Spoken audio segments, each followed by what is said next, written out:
안녕하세요. 말씀을 품고 말씀을 살아내는 바이블 1189 146번째 날, 오늘은 민수기 24장입니다. 점점 강성해지는 이스라엘 백성을 바라보면서 두려움과 불안에 떨던 모압의 왕 발락은 자기가 고용한 이방의 주술사 발람이 첫 번째, 두 번째 연거푸 저주에 실패하자 포기하지 않고 세 번째 저주를 시도합니다. 민수기 24장은 그 세 번째 시도가 어떤 결과를 가져왔는지 우리에게 보여주는데요. 먼저 1절부터 9절까지는 발람의 세 번째 예언에 대해 이야기합니다.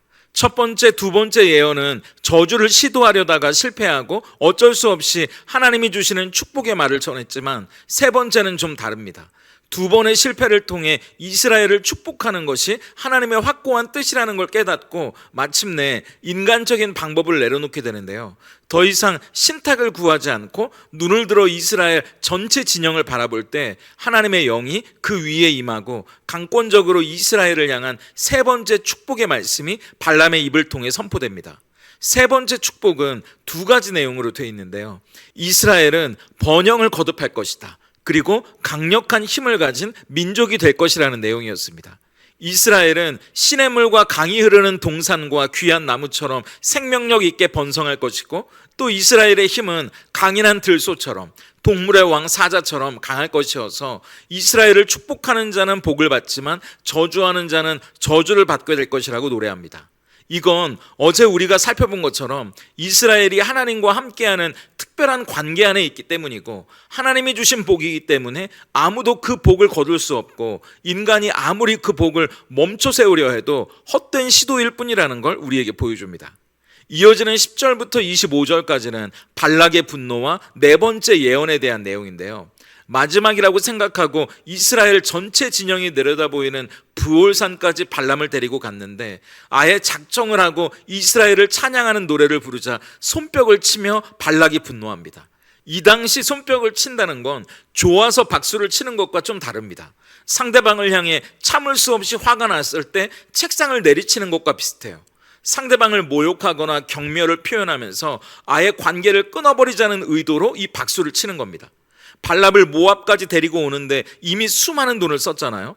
그리고 저주가 성공했을 때 더 후한 보상을 약속하면서까지 융숭하게 대접했는데, 이런 결과를 맞이하니까 화가 날 만도 했겠죠. 그런데 발람도 자기가 말하지 않았냐고, 하나님이 말씀하시면 자기는 거부할 수 없고 그 말을 그대로 옮길 뿐이라고 항변합니다.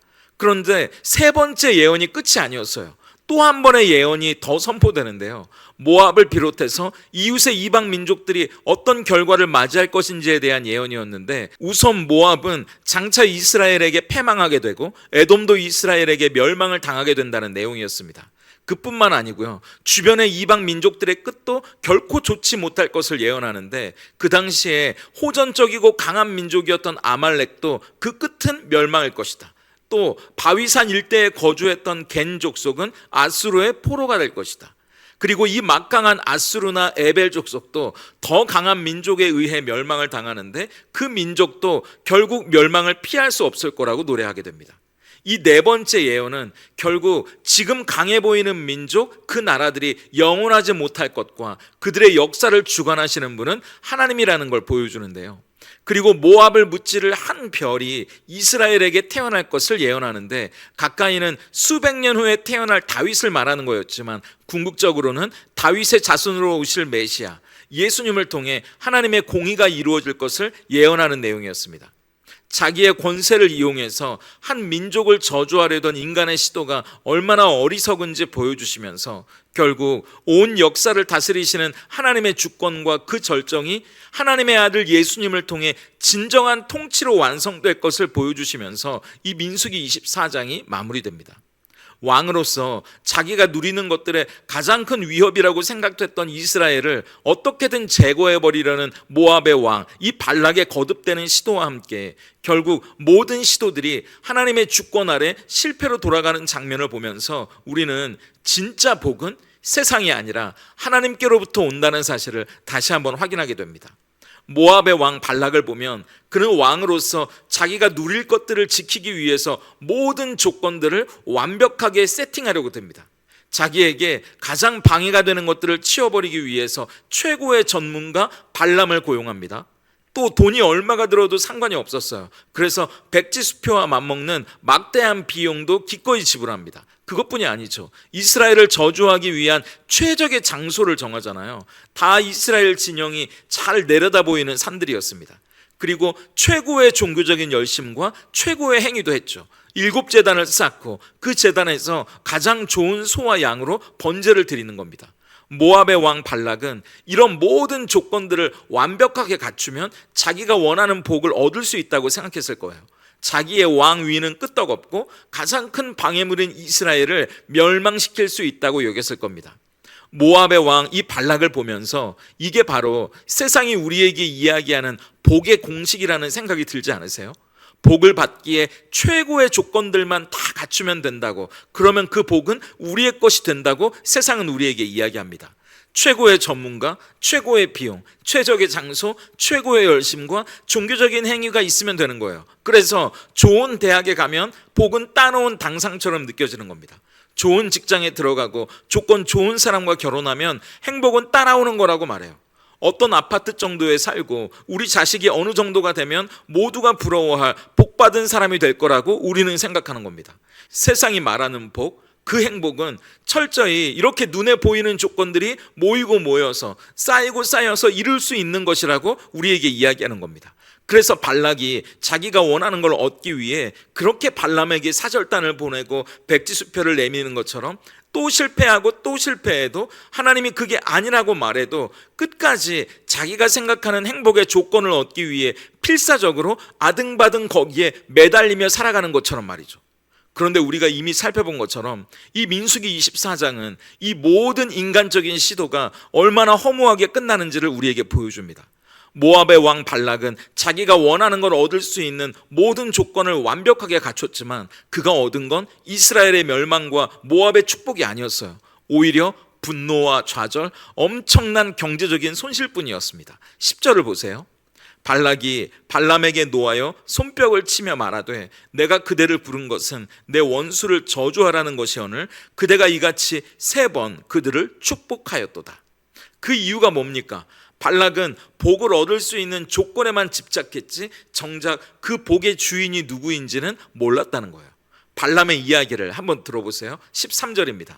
가령 발락이 그 집에 가득한 은금을 내게 줄지라도 나는 여호와의 말씀을 어기고 선악간에 내 마음대로 행하지 못하고 여호와께서 말씀하신 대로 말하리라 하지 아니하였나이까.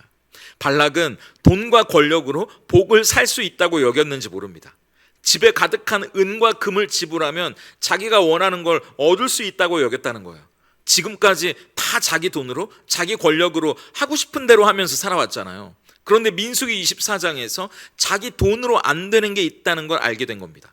자기 권력으로도 안 되는 걸 만난 거예요. 그 당시 최고의 무당이라고 불러서 고용한 발람도 자기 입술을 자기가 원하는 대로 열지 못하고 엉뚱한 이야기만 하고 있는 걸 보면서 화를 내니까 발람이 이야기하지 않습니까? 내 마음대로 할 수 있는 게 아니라 축복과 저주의 주인은 따로 있습니다. 그분의 허락이 있지 않고는 나는 아무 말도 할 수 없습니다. 그분이 바로 하나님이십니다 라고요. 맞아요. 진짜 복은 우리 인간이 돈으로, 권력으로, 자기 지식으로, 자기 노력으로 만들어내거나 얻을 수 있는 게 아닙니다. 그 복의 주인이신 하나님이 말씀하셔야, 하나님이 허락하셔야, 하나님이 부어주셔야 비로소 우리에게 주어지는 것이 복이라는 사실이에요. 그렇다면 우리의 복은 어디서 오는 걸까요? 첫째, 조건이 아니라 관계에서 옵니다.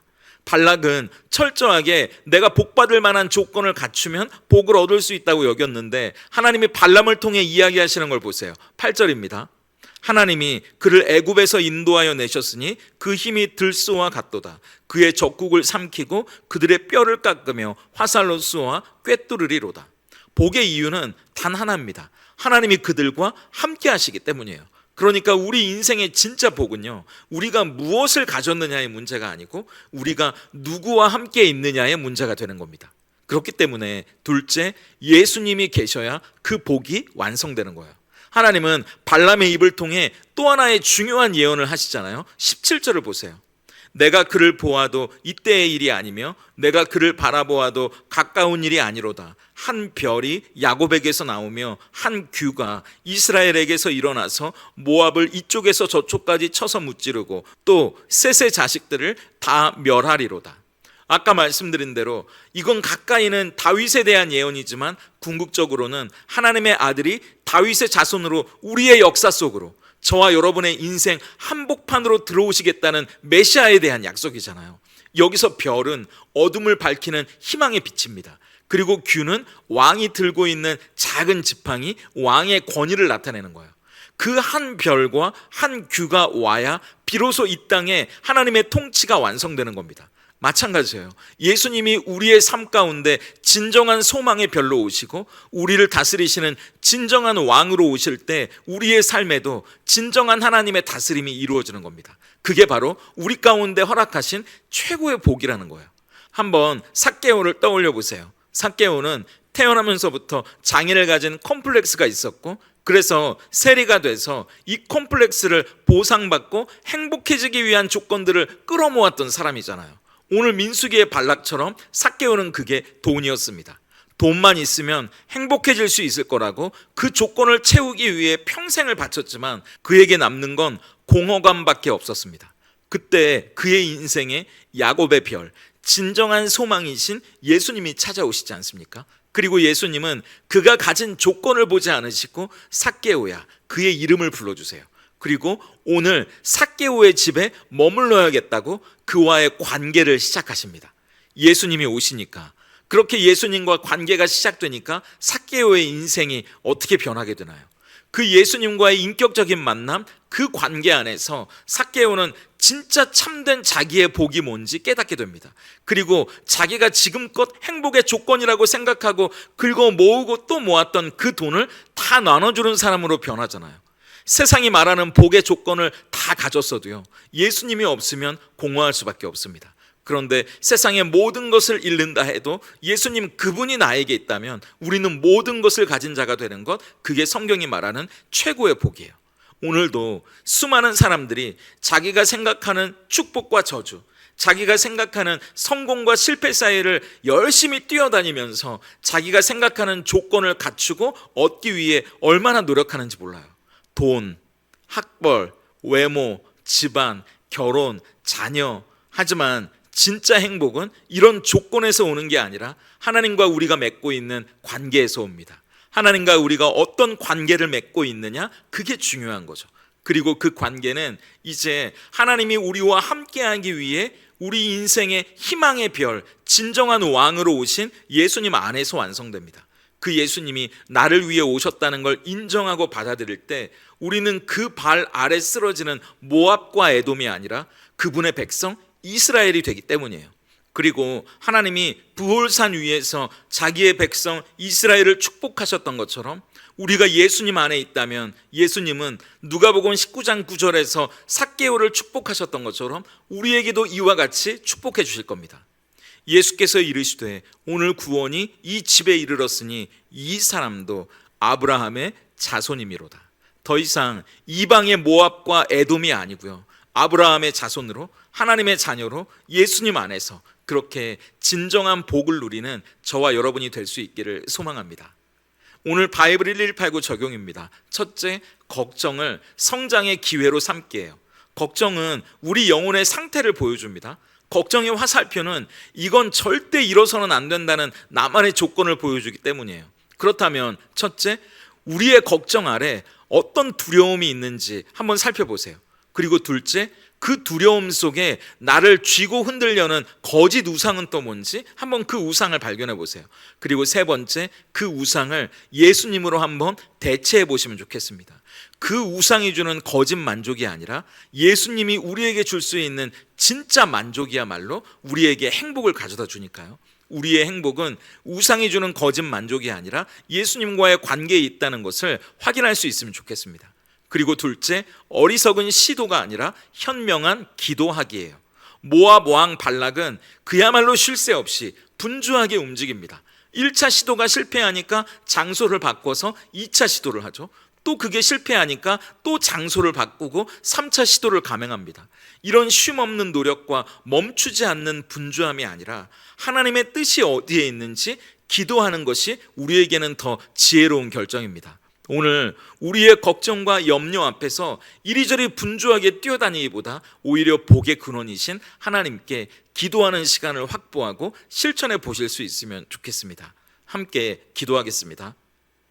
온 땅의 주인이시며 우리 인생의 유일한 복의 근원이신 하나님, 우리는 그동안 발락처럼 눈에 보이는 조건을 갖추면 행복할 거라 생각하며 분주하게 이리저리 뛰어다니며 바쁘게 살았습니다. 어쩌면 하나님마저도 그 조건을 얻기 위한 수단으로 삼으려 했던 우리의 어리석음을 용서해 주십시오. 하지만 발락의 길에서 헤매고 있던 우리를 내버려 두지 않으시고 먼저 찾아와 주신 그 사랑에 감사드립니다. 우리의 어두운 인생에 소망의 별로 오셨고 우리의 깨어지고 답답한 삶을 다스리실 왕으로 오신 예수님이야말로 우리의 가장 큰 복이라는 사실을 신뢰하오니 이 세상의 모든 조건을 다 잃는다 해도 예수님이 우리와 함께라면 모든 것을 가진 자라는 것을 믿음으로 선포합니다. 이 믿음이 흔들리지 않게 하셔서 날마다 우리 삶의 고백이 되게 해주시고 발람의 입을 통해 선포된 축복도 우리 성도님들의 것이 되게 하셔서 하늘의 신령한 복과 땅의 기름진 것으로 채워주시는 은혜를 얻게 해주시길 소망합니다. 우리 성도님들이 믿음의 반석이신 예수님 안에서 세상이 감당하지 못할 믿음의 사람으로 참된 축복을 증거하고 흘려보내는 복의 근원, 축복의 통로로 살아가게 하시옵소서. 예수님의 이름으로 기도드립니다. 아멘.